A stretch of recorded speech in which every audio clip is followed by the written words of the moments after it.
They'll be fine without you, Mom. Just stay in the garage until we're back. That's what my daughter said before she shut the heavy metal door on me.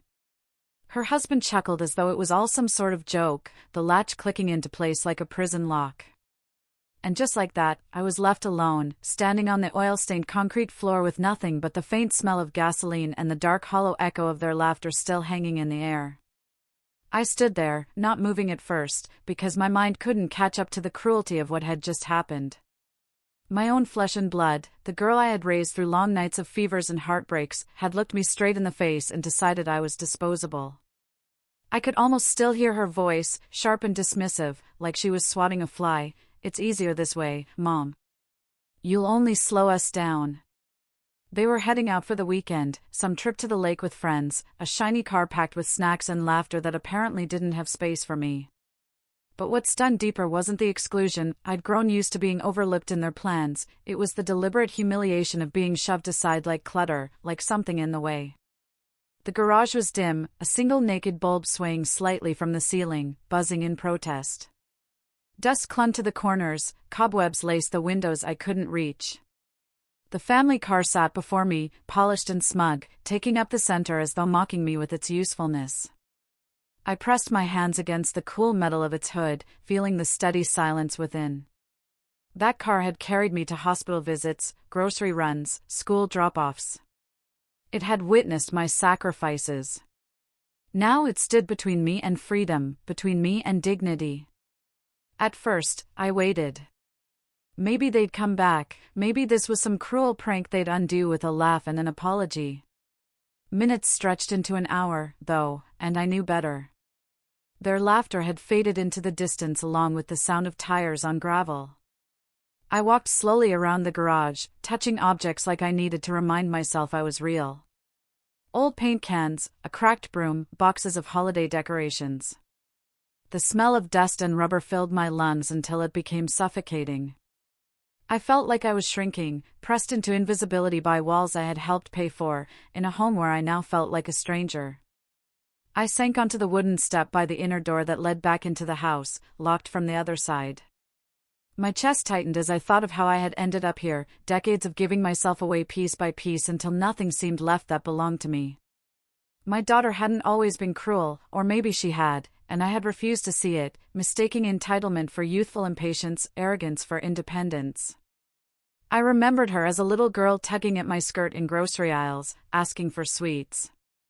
I'd given in more often than I should have. I remembered her teenage years, slamming doors and rolling eyes, muttering, "You just don't get it." Maybe she was right then, maybe I didn't get it. Maybe I still don't. What I do know is that somewhere along the way, the balance shifted. She stopped seeing me as a mother and started seeing me as a burden. The garage felt colder as the evening crept in.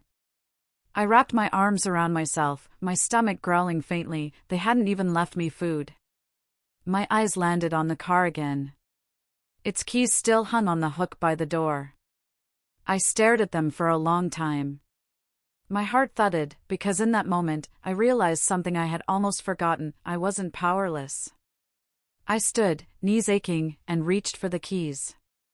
The metal jingled in my hand like a small rebellion. I slid into the driver's seat, inhaling the faint mix of leather and air freshener.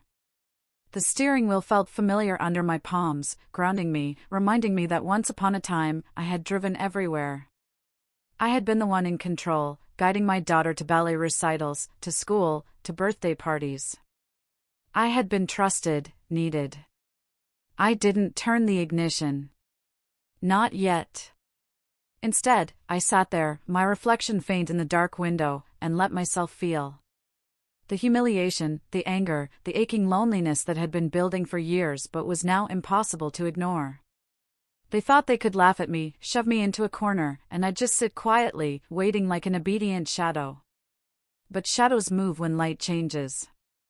I thought about rolling the car out of the driveway, just enough to send a message, just enough to disrupt their perfect weekend plans when they returned to find it gone. The idea sent a thrill through me, a spark of life I hadn't felt in years. It wasn't about revenge, not really. It was about reminding myself that I still had the power to do something. To act. To decide. The evening deepened, the garage darkening until the car's shape loomed like a silent co-conspirator.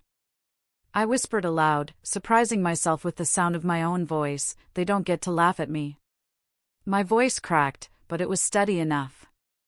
I climbed back out and studied the garage door. Heavy, yes, but not impossible. I'd lifted it before. My hands curled around the handle, and with a grunt, I heaved upward. It groaned in protest but began to rise, letting in the cool breath of night air, streaked with the smell of cut grass and freedom. For a moment, I just stood there, gazing out at the empty driveway stretching toward the quiet street. The world beyond that threshold seemed both terrifying and exhilarating. My pulse quickened. I slid back into the car, turned the key, and listened as the engine hummed to life beneath me.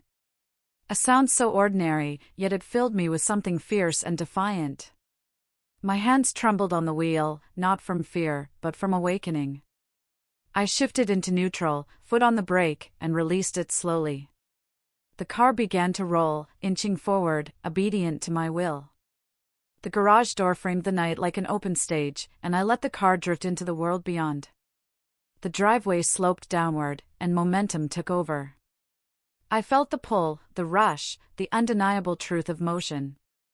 As the car rolled, I thought about their laughter, about the way my daughter's eyes had narrowed at me with disdain. And then I thought about myself, about the girl I used to be before motherhood, the woman who had dreams beyond diapers and dinners, the woman who had once believed her life could be her own. The car coasted to the bottom of the driveway and settled, still purring softly. I exhaled, realizing I had been holding my breath. I wasn't locked in anymore. I wasn't powerless. I wasn't invisible. I sat there in the driver's seat, gripping the wheel, staring at the quiet street. For the first time in years, I felt the faint, trembling edge of possibility. And I knew this was only the beginning. The car rested quietly at the foot of the driveway, the engine humming like a secret only I and the night shared. I didn't move for a long while, just sat there gripping the wheel, staring at the faint glow of the street lamps. The silence pressed in, broken only by the steady rhythm of my own breathing. I could feel the strangeness of it all, me, at my age, sitting in a car in the dark as if I were plotting some daring escape. I told myself it wasn't escape. Not yet. It was proof. Proof that I still could. Proof that I hadn't been defeated, no matter how much they wanted to tuck me away like an old box of Christmas lights, forgotten until useful again. The cool night air filtered in through the small crack of the window, carrying with it scents of wet grass and the faint smoke of a neighbor's barbecue.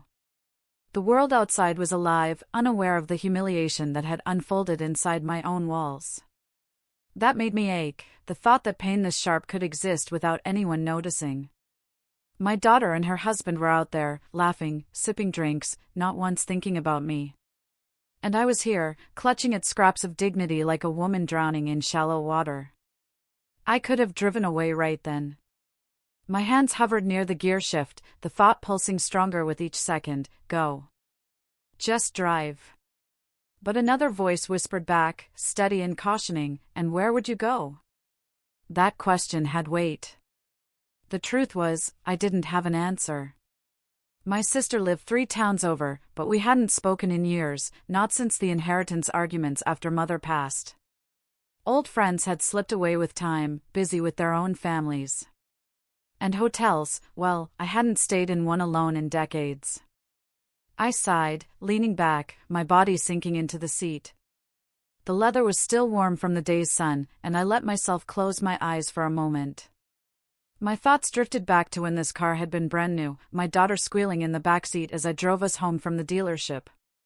"It smells like a dollhouse," she'd giggled, pressing her tiny hands against the window.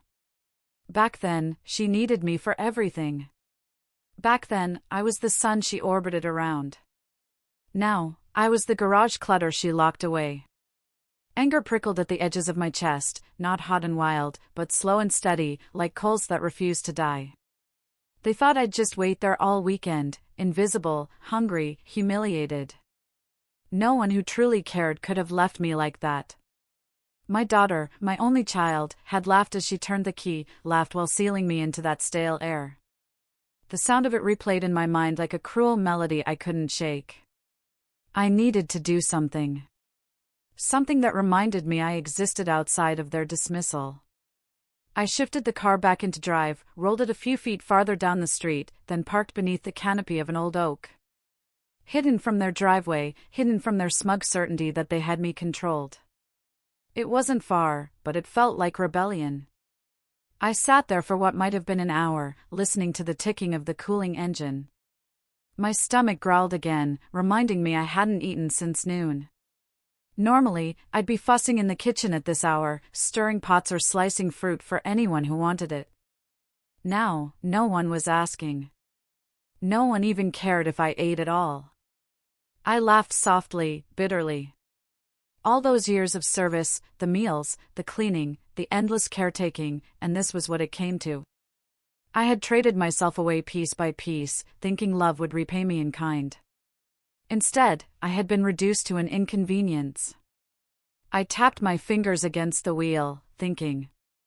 The gas tank was full. My purse was inside the house, yes, but I had a little emergency money tucked in the glove compartment. Old habits from years ago, when I never trusted my ex-husband not to leave me stranded. I reached over, opened the compartment, and there it was, a folded bill, a 20, crisp and reassuring. My heart gave a small leap. It wasn't much, but it was something that belonged only to me. I sat straighter. The thought returned, sharper now, go. Just go. The fear was still there, but it no longer felt paralyzing. Instead, it sat beside me like a passenger I didn't ask for, but one I could tolerate. Maybe that was what courage was, not the absence of fear, but the decision to move anyway. I started the engine again, the headlights cutting across the quiet street. My fingers gripped the wheel tightly as I steered away from the house. Each turn of the tires felt like tearing threads, breaking free from something that had held me too long. I didn't have a plan, only the need to keep moving. I passed familiar houses with trimmed hedges and porch lights glowing warm. Behind those windows, families gathered, laughed, argued. Ordinary lives continuing without knowledge of the small rebellion unfolding in the dark.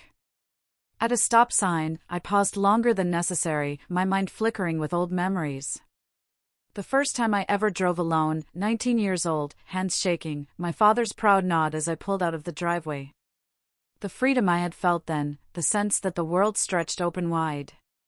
Somewhere along the way, that girl had been buried beneath diapers, bills, sacrifices, and now, insults.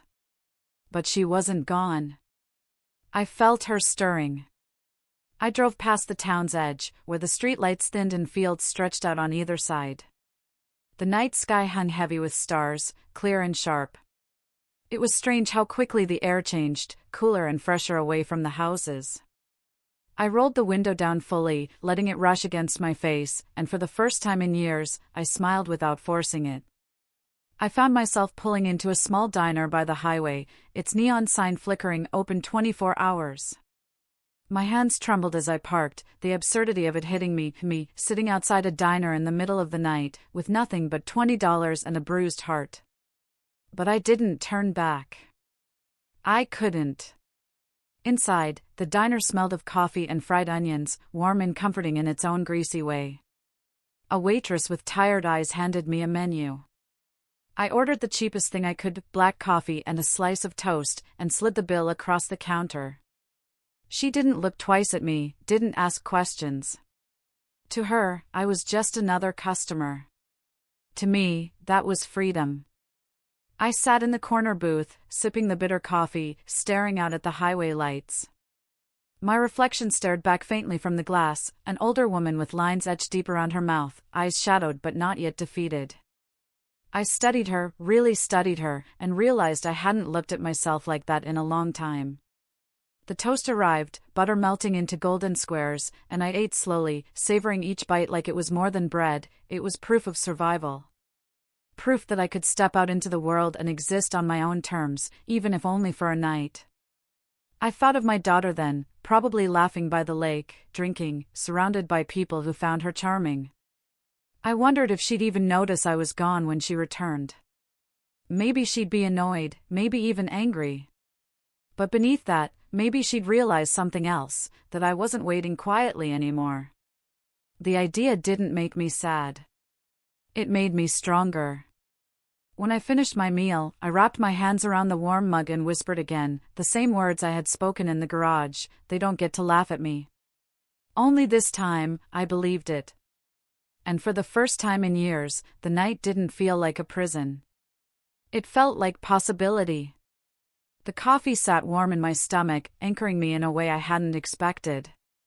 It wasn't the food that mattered, not really, it was the fact that I had chosen it, paid for it, eaten it on my own terms.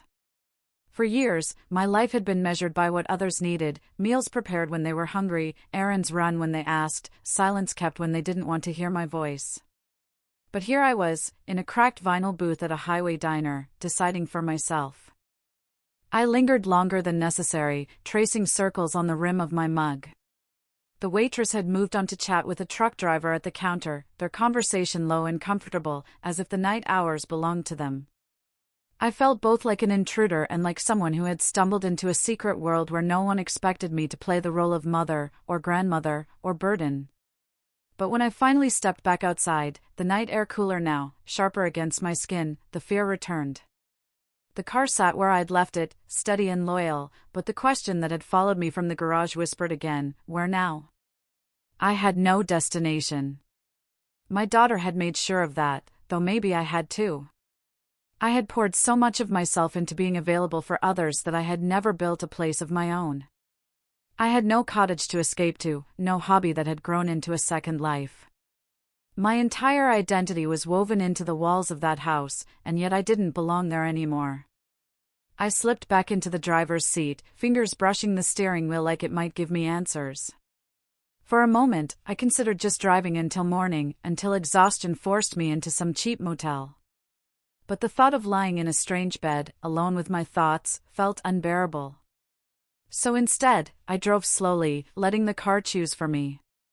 The highway blurred into smaller roads, neighborhoods giving way to fields, and somewhere along the way, I realized where I was heading, the park by the river. It had been years since I'd been there, but my body remembered the turns instinctively. When my daughter was little, I'd bring her here on summer evenings, packing sandwiches and lemonade. She'd chase ducks, her laughter ringing clear in the air, while I sat on the bench watching her. Back then, everything I did had been for her. Now I was here alone. The parking lot was nearly empty, only one other car near the far end. I killed the engine, the sudden silence pressing close. The river shimmered faintly under the moonlight, a silver thread winding through the dark. I walked slowly toward the water, my shoes crunching against gravel, the night sounds alive around me, crickets, the distant hoot of an owl, the soft lap of water against the bank. I sat on one of the benches, its wood damp and cool. The smell of earth and riverweed clung to the air. I breathed it in, long and deep, until my chest loosened. There was something grounding in the way the river kept moving, steady, uncaring of who was watching. For the first time since the garage door had shut me in, I let myself cry. Not loud, not dramatic, just soft, steady tears that slipped down my cheeks unchecked. They weren't only for the humiliation of being locked away, though that wound cut deep. They were for years of silence, for the countless moments I had let myself be small to keep peace, for the times I swallowed words that should have been spoken. I pressed my palms against my face, whispering into the night, I gave her everything. My voice cracked, fragile in the stillness. And it still wasn't enough. The river gave no answer, but maybe that was an answer in itself. Some things had no explanation, no tidy resolution. My daughter's cruelty wasn't something I could fix by trying harder, loving more, bending further. Maybe that was the hardest truth to swallow, that love, my endless offering, had not been enough to protect me from being discarded. I stayed there until the chill crept into my bones. Then, wiping my face with the back of my hand, I stood. I wasn't sure what came next, but I knew one thing with startling clarity, I wasn't going back tonight. The car greeted me like a silent companion, waiting patiently. As I sat back inside, I remembered the 20 in my pocket. Not much, but enough for gas, maybe even enough for a cheap room if I needed rest. The thought scared me, not the spending, but the independence of it. For so long, every decision had revolved around someone else's needs. Now, for the first time in years, I had to decide for myself. I drove aimlessly again, past closed shops and sleeping houses, until I spotted a small gas station with bright lights cutting into the darkness. I pulled in, filled the tank carefully, and when I stepped inside to pay, the young man behind the counter smiled politely without recognition. He didn't know me as a mother, as a grandmother, as someone who had been laughed at and locked away. To him, I was just another woman buying gas. Strangely, that anonymity felt like power. Back in the car, I checked the time. Nearly midnight. My body ached with weariness, but beneath it hummed something else, a restless energy, a quiet flame. I didn't want to go back, not yet. I wasn't ready to slip into that house, back into silence, back into being treated like baggage. So I kept driving. The road stretched ahead, empty and open, and for a moment, it felt like the whole world belonged to me. I thought about all the times I had longed for escape in small ways, standing at the sink, washing dishes, staring out the window at passing cars and wondering what it would feel like to just keep going. I had never done it. There was always laundry to fold, dinners to cook, someone waiting for me to serve. But tonight, no one waited. And that realization didn't feel sad anymore. It felt liberating. I pulled off eventually at a small rest stop, the kind with vending machines glowing in the dark and a few benches scattered around. The lot was empty except for a parked semi-truck, its engine idling low. I reclined the seat slightly, pulling my cardigan tighter around me, and let exhaustion wash over me. As I drifted toward sleep, my thoughts circled back to my daughter. Part of me wanted her to notice I was gone, to panic, to feel regret. Another part knew she wouldn't. Not right away. Maybe not ever. But that no longer felt like the end of me. For the first time in years, I wasn't waiting for her approval, her attention, her scraps of love. For the first time in years, I was simply waiting for myself, to see what I would choose when morning came. And with that thought, I closed my eyes. The car hummed faintly beneath me, the night wrapped me in its vast silence, and sleep carried me gently into a future I hadn't yet imagined. The sound of birds woke me, sharp and insistent, the kind that cuts through even the heaviest sleep. For a moment I didn't know where I was. The sky above was pale, just beginning to lift into morning, and the car windows were fogged faintly from my breath. My neck ached from the awkward angle of sleep, my back stiff from the seat. Then it came back to me, the garage, the laughter, the escape. The memory hit like cold water, but instead of shame, I felt something different this time. Relief. Because I wasn't still in there, sitting on a dusty step, waiting for someone else to decide my worth. I was here, in a rest stop parking lot, the world stretching wide in every direction. I rubbed my eyes, started the engine, and turned the heater on just enough to chase the chill away. My reflection in the rearview mirror startled me. My hair was wild, my face creased from sleep, but my eyes looked different. Brighter, maybe. Awake in a way they hadn't been in years. I drove until I found a small diner off the next exit. Morning light slanted through its big front windows, catching on chrome and coffee pots. Inside, the smell of bacon and eggs wrapped around me, warm and inviting.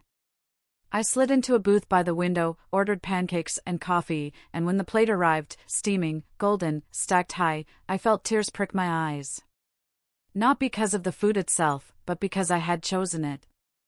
I was eating breakfast not because someone else was hungry, not because I had to keep a family running, but because I wanted it. Something so simple, and yet it felt radical. The waitress poured me more coffee, and I found myself smiling at her, a real smile, not the polite mask I'd worn so long at home. She didn't know me, didn't carry any expectations, and that anonymity felt like oxygen. After breakfast, I sat in the car again, staring out at the strip of road lined with gas stations and motels.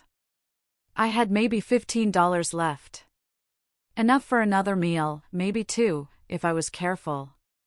Not enough to start a new life, but enough to stretch the day. I considered my options. I could drive to my sister's, though the thought made my stomach tighten. Our last conversation had been sharp, words about money that had cut too deep. Or I could find a motel for the night, though that would drain the little I had. Instead, I drove back toward the river park. Something about that place called to me, as if the water itself had been holding a space open. When I arrived, the parking lot was fuller than it had been last night. Joggers stretched, mothers pushed strollers, an old man tossed breadcrumbs to ducks.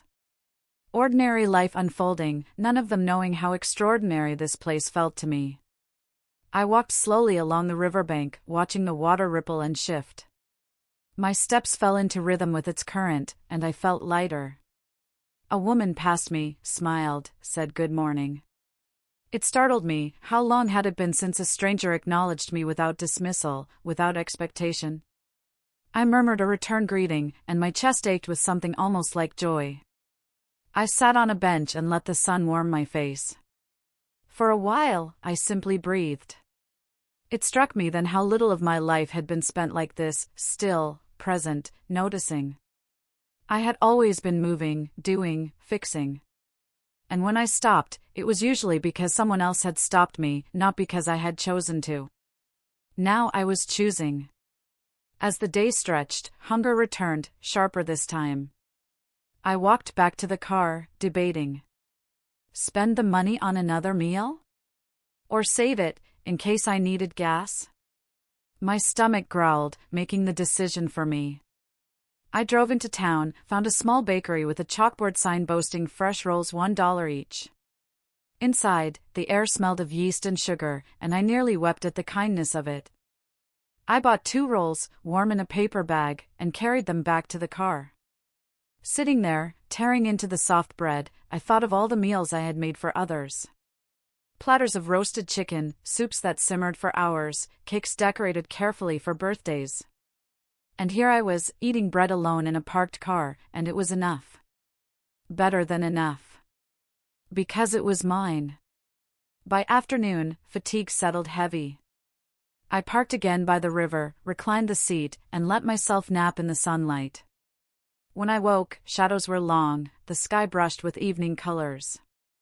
I sat up slowly, bones protesting, and felt a pang of uncertainty. Where would I sleep tonight? The thought of returning home twisted my stomach. The garage, the laughter, the dismissiveness, I couldn't step back into that, not yet. Maybe not ever. But where else could I go? I drove aimlessly until I spotted a small church with its doors propped open. People milled about, carrying boxes inside. Curiosity tugged me closer, and I parked, stepping out cautiously. A woman near the steps waved me over, her face kind. We're setting up for the food drive, she said. You're welcome to join us. Something in her tone, open, unassuming, cracked me wide. I nodded, though my throat felt tight. She handed me a box of canned goods, and I carried it inside, the weight grounding me. For the next hour, I moved quietly among them, stacking boxes, folding tables. No one asked who I was, no one treated me as an intrusion. I was simply part of the work, part of something. When we finished, they offered coffee and cookies, and I sat in a folding chair with them, listening to easy chatter. A man asked me if I lived nearby, and I hesitated. Then I said simply, not exactly. He nodded, as though that answer was enough. It had been so long since anyone accepted me without conditions. As dusk fell, I thanked them and returned to the car.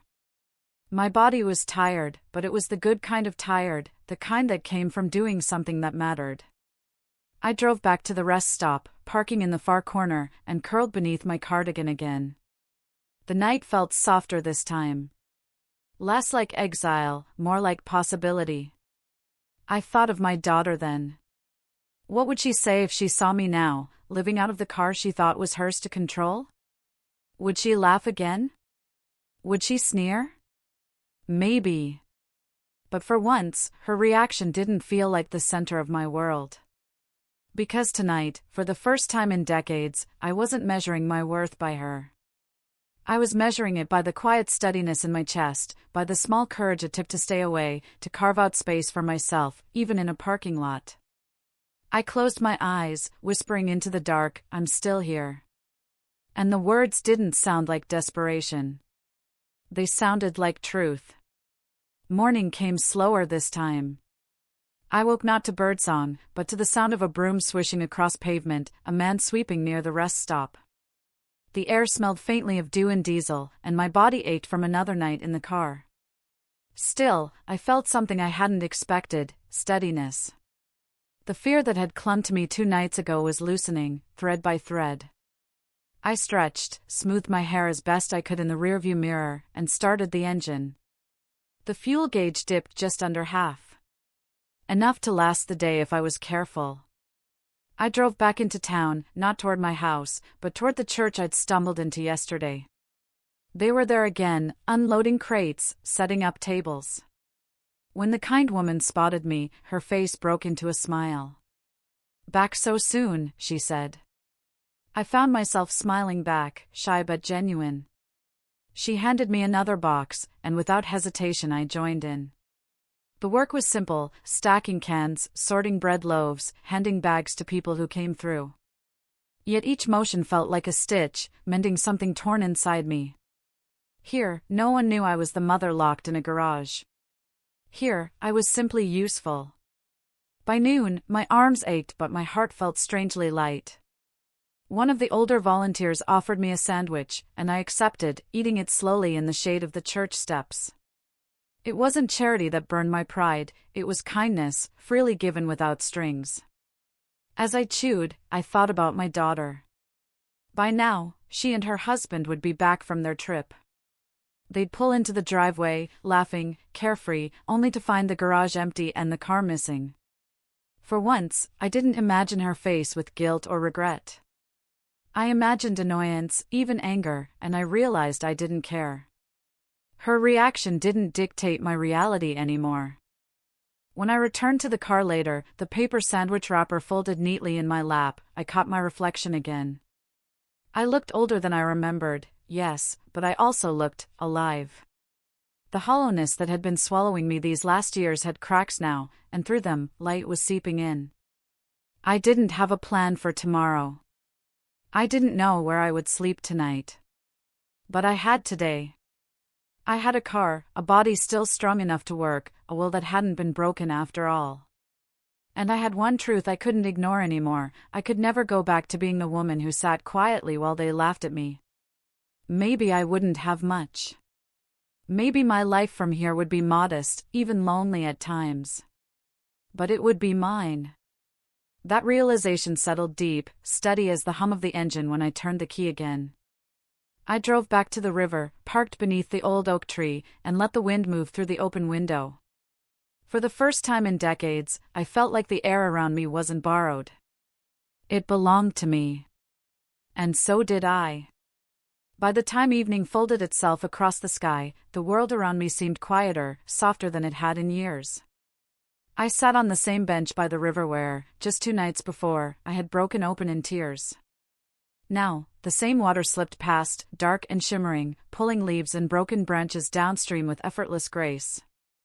I watched it without urgency, without fear, and realized something simple but startling: I wasn't crying anymore. The car was parked a few feet behind me, framed by the fading glow of the setting sun. For decades, I had thought of it as belonging to them, to my daughter, to her husband, to the life they controlled and parceled out to me like scraps. But sitting here, knowing the engine had carried me through 2 nights of freedom, I felt differently. Ownership wasn't always about paperwork or possession.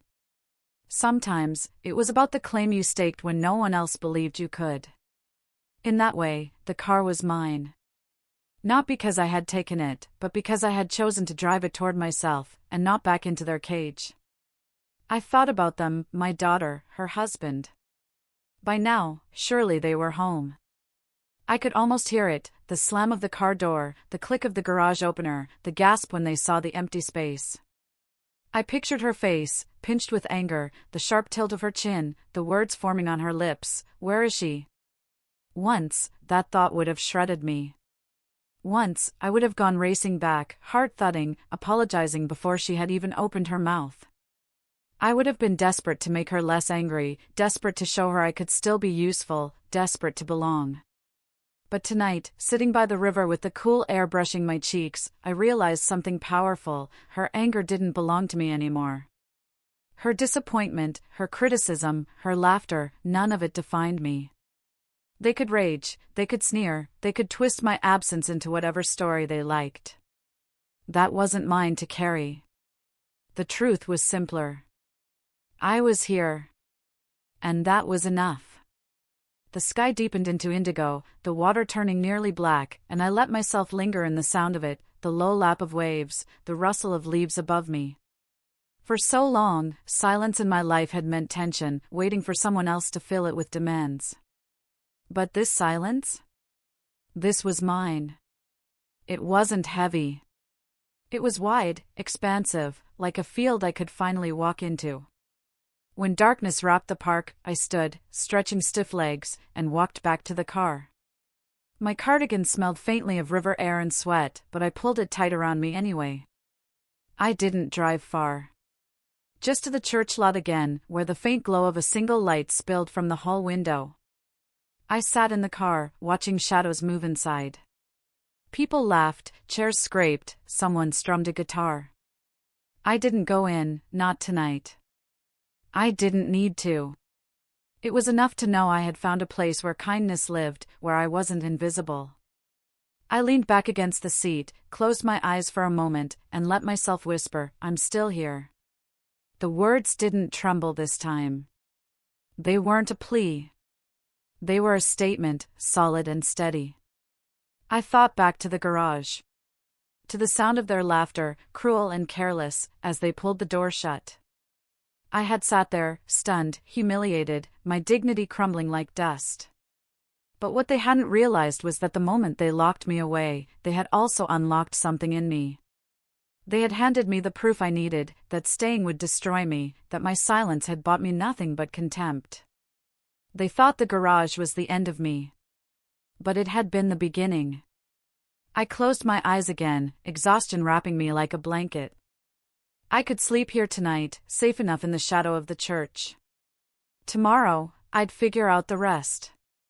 Maybe I'd keep helping at the food drive. Maybe I'd find a little work, something humble but honest, enough to put aside for a room of my own. Or maybe I'd keep driving, following roads until I landed in a town where no one knew my name, where I could begin again. The future no longer terrified me. It wasn't a void. It was an open horizon. For decades, I had lived like a ghost in my own house, my presence tolerated, my voice muted. I had let myself be folded smaller and smaller until I was barely visible, even to myself. And yet here I was, 2 nights gone, with nothing but a car, a few crumpled bills, and the clothes on my back, and I felt more alive than I had in years. Freedom didn't look like I once imagined. It wasn't a cottage by the sea, or a bank account full of money. It was this, eating a sandwich someone offered without shame. Smiling at a stranger in a bakery. Watching the river move, knowing I could choose to sit as long as I liked. It was mine. The night air grew cooler, stars stitching themselves into the sky. I reclined the seat, the hum of crickets filling the quiet, and let sleep drift close. For once, I didn't worry about tomorrow, or about what waited in the house I had left behind. Tomorrow would come whether I was ready or not. But tonight, I was here, alive, breathing, unbroken. They had laughed while locking me in the garage. They had thought they were silencing me, containing me, reducing me to something pitiful. But they were wrong. They hadn't trapped me. They had set me free. And as I drifted into sleep, with the stars overhead and the steady breath of the world moving around me, I understood the deepest truth of all: I no longer belonged to them. I belonged to myself.